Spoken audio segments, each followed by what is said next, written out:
Hello and welcome to all of you. तो मेरे पीछे आप जो फोटो देख रहे हैं उससे आपको समझ आ गया होगा कि हम गिलियन बैरे सिंड्रोम के बारे में बात करने जा रहे हैं। ये वो बीमारी है जो प्रथम विश्व युद्ध के दौरान देखी गई थी और अब ये भारत में फैल रही है।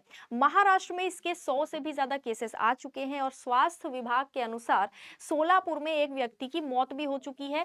कई लोग वेंटिलेटर में भी है, यानी उनकी भी हालत खराब है।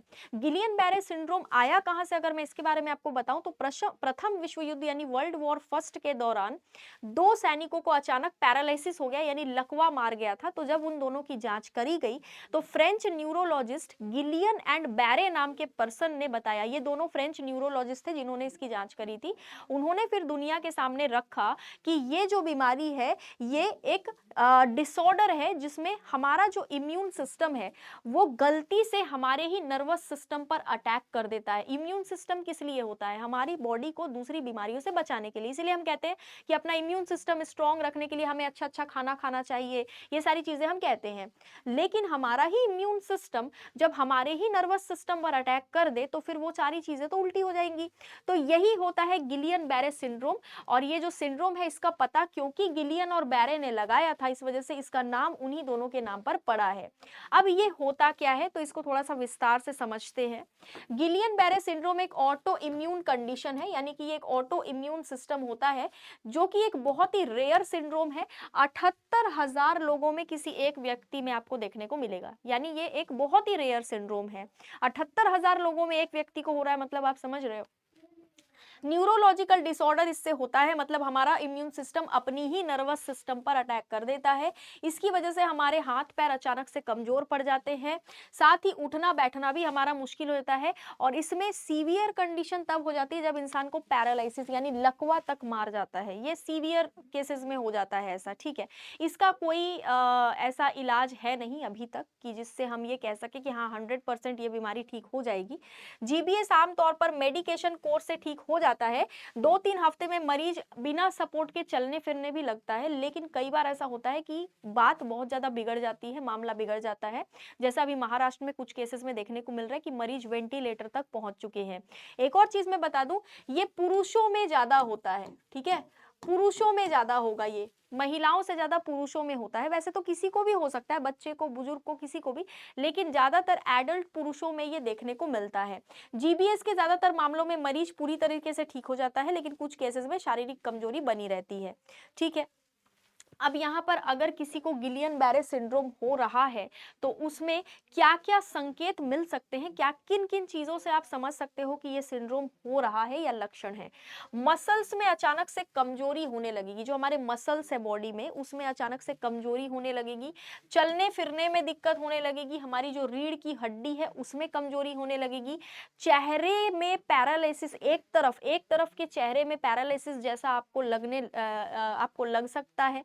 साथ ही हाथ या पैर में पैरालिसिस हो सकता है, सांस लेने में दिक्कत हो सकती है, हाथ पैर में अजीब सा सेंसेशन होगा, जैसे झुनझुनी होती है ना हाथ पैर में, वैसा भी होने लग सकता है। छाती के मसल्स में कमजोरी हो सकती है, आंख की रोशनी कम हो सकती है, यानी कि ऐसा लग सकता है कि ठीक से दिखाई नहीं दे रहा है। चेहरे के मसल्स पर पैरालिसिस, बोलने में और कुछ खाने का आप अगर निगल रहे हो तो वो निगलने में दिक्कत हो सकता है। शरीर का संतुलन जो है वो बिगड़ जाएगा और खत्म हो जाएगा, मतलब बॉडी को आप ठीक तरीके से बैलेंस करके आप चल फिर नहीं पाओगे। मतलब ये जो संकेत है इनसे आप पता ये लगा सकते हो, अनुमान लगा सकते हो कि हाँ यार कुछ गड़बड़ है, आप तुरंत ही डॉक्टर के पास जाओ। अब महाराष्ट्र में जो मरीज है उनमें से ज्यादातर मरीजों के बारे में कहा जा रहा है कि इनके जो सैंपल लिए गए थे उससे ये पता चल रहा है कि जो बैक्टीरिया इनकी बॉडी में पाया गया जिसके बाद गिलियन बैरे सिंड्रोम हुआ है वो बैक्टीरिया पानी में पाया जाता है। मतलब आप एक चीज समझ लो, गिलियन बैरे सिंड्रोम के बारे में शुरू से ही एक बात बोली जाती है कि ये उन लोगों में ज्यादा होता है जिन लोगों में कभी ना कोई बैक्टीरियल इन्फेक्शन हुआ हो। मान लो किसी को कोई बैक्टीरियल इन्फेक्शन हुआ हो तो उसको ज्यादा खतरा है गिलियन बैरे सिंड्रोम का, मतलब किसी बैक्टीरियल इन्फेक्शन के बाद में ये सिंड्रोम होने का खतरा ज्यादा बढ़ जाता है। तो यहाँ पर आप देखोगे मरीजों के जो सैंपल लिए गए हैं हॉस्पिटल की लैब में जांच के बाद ये मालूम चला है कि कैंपिलोबैक्टर जेजुनी नाम का जो बैक्टीरिया है ये उनकी बॉडी में पाया गया है। ठीक है, अब कैंपिलोबैक्टर जेजुनी बैक्टीरिया पानी में भी पाया जाता है, मतलब हो सकता है कहीं ना कहीं इनकी बॉडी में ये पानी से चला गया हो। अगर कोई इंसान इस बैक्टीरिया वाले पानी को पी लिया तो ये बैक्टीरिया उसके बॉडी में जाएगा और बैक्टीरिया जो है उल्टी और दस्त जैसे लक्षण पैदा करेगा। कुछ मामलों में डायरिया भी हो जाता है।